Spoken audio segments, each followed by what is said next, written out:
Flint is my hometown. It's a wonderful place. It's an amazing place. And when people from outside don't understand that, it really raises our hackles because they've got to come and see it. It's worth investing in, it's worth living in, and we're glad to be here. Our hope is that the community will really see impact from this new plan. We're going to go deeper in a couple of areas that we heard are very important to this community, as well as maintaining some of the areas that have been traditional grant making for the foundation. But we hope the impact will really be seen and felt. The most important thing as we thought about the strategic plan was community engagement and feedback.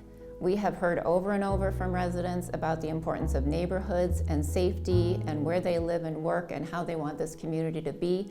And we feel that that's deeply reflected in the new plan, as is the ongoing concern about education and how important that is.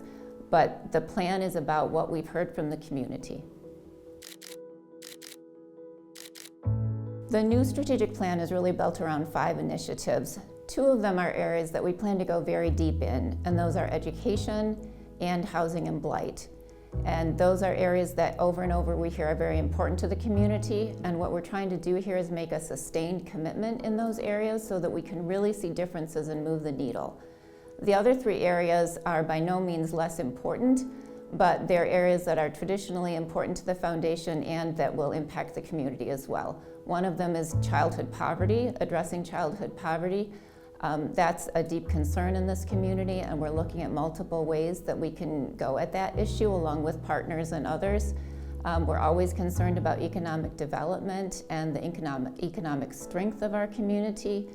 And then we have an area called community vitality that's really about connections across the community, how we relate to one another, how we become one whole community, and ways that we can support that. Everything impacts everything in Flint. They may be separate grants, but it's one community, and housing will impact education. Housing impacts how kids learn. Education impacts the economic well-being of our community. It all works together. We think about it as a whole. We focus on these areas, but everything connects to everything.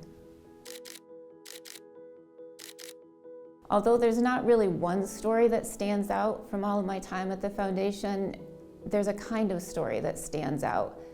And it's when I'm out in the community, and for instance, I go to St. Luke's and there's a woman sewing a Stormy Kromer vest who's had a terrible past and suddenly is a professional seamstress. And that's the work in action. And I go to Educare and I see 2-year-olds tumbling out of the room onto the playground, especially for them, and that's the work in action. And I go to Beecher for their high school, and it's filled not just with balloons and drummers, but with the whole community that's there to support their high school kids. People think the money is so important, and the money is important, but the magic happens out there, and when the money leaves the foundation, it's still just money, but when it gets to those people, sometimes it just takes my breath away.